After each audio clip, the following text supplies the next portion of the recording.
And welcome back to the Popcorn Conspiracy on centralcoastradio.com. Now we're going to take a look at one of the big movies that is out at the moment, and everybody's jumped into the studio for this one because we're taking a look at Shazam, Fury of the Gods. Now, this film picks up not long after the first in the franchise and finds Shazam, Zachary Levi, struggling in the role of a yet to be officially named superhero. The city is yet to embrace him, and he even feels that his sidekicks and allies don't respect or listen to him when he tries to show authority. And to be honest, even him himself feels like he's completely out of his depth. Now, to make matters worse, his alter ego, Billy Baston, played by Asher Angel, is facing a dilemma of his own. His foster father, Cooper Andrews, and foster mother, Marta Milans, are doing it tough financially, and he knows that with him about to turn 18, he may be asked to move on or to find a job to help out. In fact, the only person that seems to be happy with the way things are going is Freddie Freeman, played by Jack Dylan Grazer, who is in a happy world of his own after the new girl at school, Anne, Rachel Zegler, takes an interest in him. But even that happiness is short lived when the entire group, who have been nicknamed the Philadelphia Fiascos by the press, find themselves and their powers under threat when two ancients, Hespera, played by Helen Mirren, and Calypso, played by Lucy Liu, arrive in our realm determined to take back the power that they see as rightfully theirs. And they do not care if they have to kill humanity in order to do so. So, guys, Shazam, the first Shazam became a success that I think a lot of people didn't expect it to. So, what do we think of Shazam Fury of the Gods? Harley, let's start with you. Yeah, so I wasn't particularly looking forward to it based on the trailers. It just looked like it was another Thor Love and Thunder in the offering, which was just, you know, they tried to shove too many jokes into that every available second of Thor Love and Thunder until it just ruined it. So I was kind of expecting that with this movie. It wasn't quite that bad. However, I wouldn't say it was all that good either.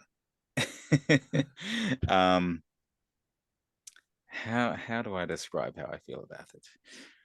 Okay, so basically the theme, which we are told repeatedly for this movie, is that okay, now so Billy Batson was an orphan, rejected by both parents, had nowhere to live, went into the foster system. Now he's got a family, he won't let them go. And this is all about him trying to hold everyone together. But not only are we shown this, but we are told it in the dialogue repeatedly. And it's it's really frustrating to have to be told that over and over. It's like, okay, we get it. But otherwise, I mean, except for a bit of predictability, it's an enjoyable watch. Yeah, But beyond definitely. the enjoyable watch, it's just it's nothing amazing. It's not look, you know everything that's going to happen, so you're not going to be there for any surprises. Let's be honest. Um, Hmm. and look, most of the performances are good. They didn't sort of overdo the comedy, except for Zachary Levi, who just doesn't progress in his character when he's playing Shazam at all. Now, Billy Batson as a character works well, but as soon as he turns into Shazam, he just hits the one note throughout the whole performance, and it's really annoying. It's just thoroughly annoying. It's the one thing I couldn't stand. The movie would be a lot more enjoyable with a better sort of lead actor kind of thing. Yeah. And Kyle, what did you think of Shazam Fury of the Gods? Yeah, I didn't care much for the original Shazam movie. I thought it just kind of blended in with all the other superhero movies that were coming out at the time. So I was kind of surprised that I enjoyed this one a lot more. I think it's mainly because, well, personally, I thought that the comedy within this movie works a lot better than many other superhero movies than the comedy in them than they do. I think it's because with whereas a movie like Black Adam tries to be which Black Adam being kind of tied to this, it tries to be serious, but it's constantly undercutting its tone with comedy every chance that it gets. Whereas with this movie, it was a comedy with serious moments in it. And I think something about the dynamic of that, I think, just worked a little bit better. It felt like that the actual humor in the movie worked. I mean, it got a few chuckles out of me, which is something that Black Adam didn't at all, as much as it tried to. Or Thor: Love and Thunder, same deal. I agree with Harley there. But this one, yeah, just something about the humor in this one. Just I just couldn't help myself. I was laughing a lot more throughout it. But there are still a lot of like dark moments in it, which I also appreciated. Like very early on, there's a scene where a lot of innocent people are killed, and the movie has no qualms about showing that, which was something that, like, I don't know. It's just I still appreciate when a superhero movie has some balls like that, something that kind of stands out a little bit. I thought that the fight scenes between the heroes and the villains were suitably epic. Again, to go back to Black Adam, being that that's kind of a spin-off of this. Something that I disliked about Black Adam was that the characters, they were like knocking each other through buildings in the big giant citywide battles, but whenever they were in an interior, they would only seem to knock each other like around the room. They seemed to their power levels seemed to be just smaller because they were filming on a set, not in a big they weren't on a big cityscape. But yeah, this one, the kind of the epic scale of the fights, I think, was kept even when the fights themselves were like in like close quarters or smaller locations. Uh, I I enjoyed the focus on the entire group of superheroes. The being that Shazam is several different people, not just the one character. But whereas with the first movie, it really only did focus on the one guy. They didn't have the whole team of superheroes until the very ending, and I thought that was a little bit disappointing. The same kind of problem happened with the Power Rangers reboot a little while ago, where they didn't really get their powers until the end of the movie. And so with this, like I appreciated that the whole movie was about pretty much the entire team. And I thought that they found I think that there is some focus on some characters more than others. Like some of them seem to go a little bit under the radar for the movie, whereas the plot actually seems to focus a lot more on certain characters. But otherwise, I think they found a way to make you care about almost anyone, almost everybody. My favorite character is still Darla, or in particular, superhero Darla, because she, being the youngest kid who is given the powers, so when she becomes superhero Darla, like a full-grown woman, she still has the mind of this little kid, talking about like trying to save kittens and stuff like that. And I liked her character because she in particular reminds you that these are kids in the bodies of these superhero adults. And I don't know, I just kind of like that. I just in close, I think it's a pity. This is actually one of the few like lighthearted DC films that I really enjoyed. And it seems that there's nothing much in it that's really tying it to the new direction that James Gunn is going to be taking the franchise in, really, the until the mid credits scene. And that's when suddenly James Gunn's influence, I believe, can be felt. And that's when suddenly I didn't think that the humor worked. Like it really just, at that point, I think it just kind of got really quippy and obnoxious. So I know it's a pity that, like, for once I actually think that, hey, this is a DC superhero film that I really enjoy, and it looks like I'm probably not going to like any of the follow-up films to this. So that was a bit of a that's a bit of a pity. But otherwise, I quite enjoyed it. And Lee, what did you think of Shazam: Fury of the Gods? Yeah, I actually went with a girlfriend on the night that it opened, and yeah, it's a bit of fun. It's yeah, there was lots of laughs through it. So you know, sometimes with a superhero movie, it can be a bit hit and miss with one-liners. But this just felt natural. This was really good. Certainly had a few giggles, and we were turning to each other, having a laugh at some of the things that were said. I think too, as you were saying, Kyle, the adults, adult bodies, but having to play teenagers. You have to remember that throughout the movie, because at sometimes I was thinking, oh, Shazam's acting a bit childish, and I'm thinking, oh no, but hang on, he's meant to be. Yeah. And so then when you just refocus on that, you're like, actually, he's doing a really good job of going back and playing a teenager as an adult. So it made me appreciate that more.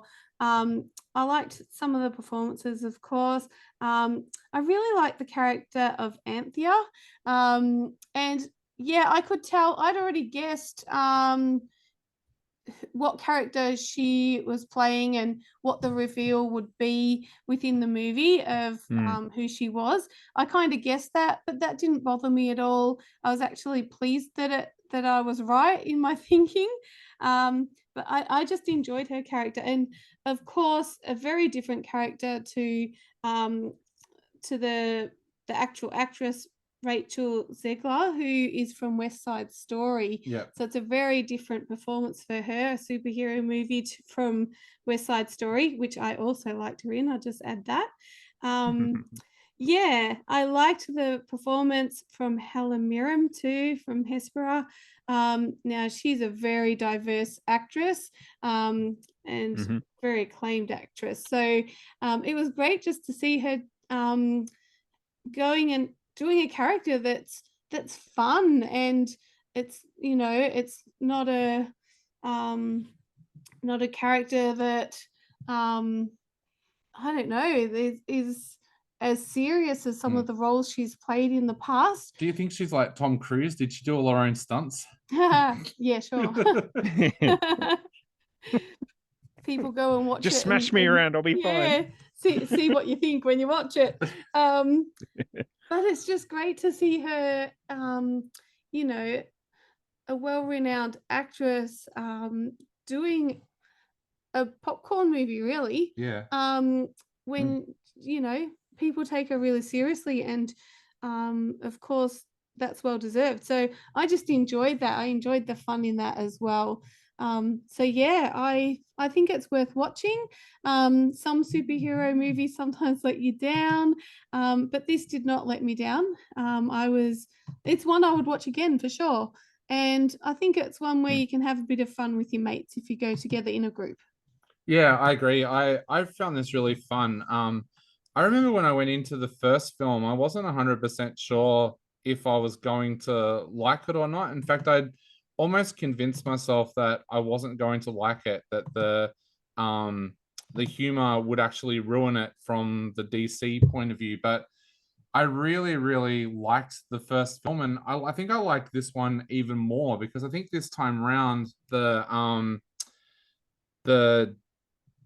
director and the writers probably had a better handle on what they were trying to do, and they had the success of the first film behind them as well, which I think actually ended up being a good thing, because they went all out this time. I think the special effects and some of the things were a lot more epic, and I think that kind of really worked with this film. I'm like Lee. I really liked Helen Mirren in her part. It was really good to see her do a role like that. Of course, she's also been in Fast and the Furious, playing Jason Statham's mother, like as well. So she kind of likes to do these roles, I think. But I think for me, the bit that I really liked about this was it felt like it was a superhero movie with heart. We see so many movies coming out now, especially with Marvel, where it just feels like the corporate grind. Like we need to make another movie because it's in the schedule, and it hasn't felt like there's been a lot of heart in the Marvel movies. I like the last one I'd probably say that felt like it had heart was the last Spider-Man movie. So it was actually good to see a superhero movie where you actually feel for the characters. Like I really love the character of Freddie Freeman. I went to a pretty bad high school, but even on my high school, I don't think would kick a kid over who was on crutches like the kids at this school. But I really like that character of Freddie Freeman. I think Jack Dylan Grazer does a really, really good job with that. But I liked how they were dealing with that idea of these people are more than just superheroes. I think quite often when we watch superhero movies and you see like Clark Kent or Bruce Wayne, you still don't see them apart from that character. Like at the moment, watching Superman and Lois, I know they try to delve into like the family life of the characters, but I still see Clark as Superman. Whereas with these kids, Freddy as a person is very different to Freddy as a superhero. And like Kyle said before with Darla, the same. Like Darla's a little girl, so when she becomes a superhero, she's still going to have those little girl elements to it, and I think that kind of works really well with this film.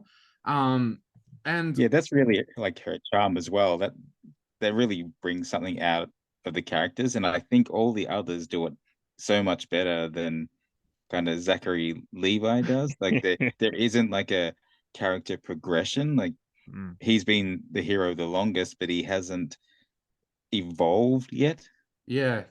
I think maybe they're trying to touch on the fact too that he is an immature character. Like I don't want to go into a spoiler territory here, but there's something that happens at the end of this movie where his character comes into contact with people who are around superheroes, and they're surprised at how immature he is. And I think that is like almost part of his character. Like I know you could say Deadpool in the Marvel universe is kind of immature, but he's a smartass. Whereas I think with Shazam, he is just immature. And there'll be a time, I'm sure, where he'll have that Tobey Maguire, Peter Parker moment where something happens that makes him realize that being a superhero is not all fun and games. Yeah, like I don't know, there's all different things, but like I just think back to like the early Spider-Man movies with Tobey Maguire, and he needed that moment where he realized that, hey, this is really serious. Because I think the way that they've got Zachary Levi playing Shazam at the moment is that he's still in that honeymoon phase where, hey, this is fun. I'm a superhero. I'm on par with Batman and Superman and Wonder Woman and all of this. And I think at some stage in the series, there's going to have to be a moment where he comes up against someone like the Joker or something like that, and it's not going to end in a nice way. And I think that's something that we're probably going to see. This is where kind of the problem lies, being that this is this sequel is the story where it is about the family aspect. This was the point they should have put in a realization about how the family gets affected and what he stands to lose. Like there was, instead of just overstating, oh, he wants to hold them too close, you should put them at risk and let him realize what he's doing by like including them in this life. Yeah. I guess that'll be the thing in the end. We'll have to see what happens with his character, because I'm a bit like you, Harley. I find that I like some of the other characters in this franchise more than I like Shazam. Like I said, I'm more of a Freddy fan kind of thing. Like, great. Yeah. So well, I guess we'll see where that goes. But I guess to wrap up, what are we each going to give this out of 5? Starting with you, Harley. Look, it is actually an enjoyable watch, so it's not hard. It wasn't a labor to sit through. There's just things that niggle at me, so I do give it a 3.5 maybe. Yep. Okay, Kyle, what are you giving it out of 5 and why? Yeah, I'll give it 3.5 out of 5. Again, just I did enjoy it. Like I guess I try to keep in mind that maybe it's just by virtue of how bad some of the other Marvel movies have been recently, that when there's a movie that isn't that great, but it's just kind of bearable, I might give it a little bit. I might give it a bit too much praise, but yeah, I'm gonna give this 3.5 out of 5. I think it was an enjoyable movie. Lee, what are you going to give it? Yeah, I'm going to give it 3.5 as well. I kind of do like the storyline of the foster system, and I guess I come from that background too. Of I've worked in that sector, and I've seen the struggle of young people who do get turfed out at 18, and there's no place for them to go. Um, or they're put into a lead tenant situation and it's not always the best for them. So I actually enjoyed that storyline of that fear of what's going to happen to me when I hit that age, because it's actually reality for a lot of people. Yeah, so I'm giving it 3.5. I thought you were going to say you came from the background when you met a wizard one day and he gave you superpowers. Oh, I wish. That'd be awesome. But yeah, I'm going to give this one 3.5 out of 5 as well. Like I said, I'm really falling in love with the characters that are in this, even though Shazam's not my favorite character. I'm really falling in love with some of the characters in this franchise. And I really liked Lucy Liu and Helen Mirren playing the two big villains in this one. And yeah, like it was just good to see a superhero movie where I guess in a way the special effects and the fight sequences were epic but still kind of believable. Like we've seen so many recently where it feels like, no, this is too big, like I don't believe this. But yeah, I liked the elements in this, especially when it was the Philadelphia Fiascos versus the Dragon. So yeah, I really enjoyed that. So I'm going to give it 3.5 out of 5 as well. We'll be back in a moment on the Popcorn Conspiracy, and you're listening to centralcoastradio.com.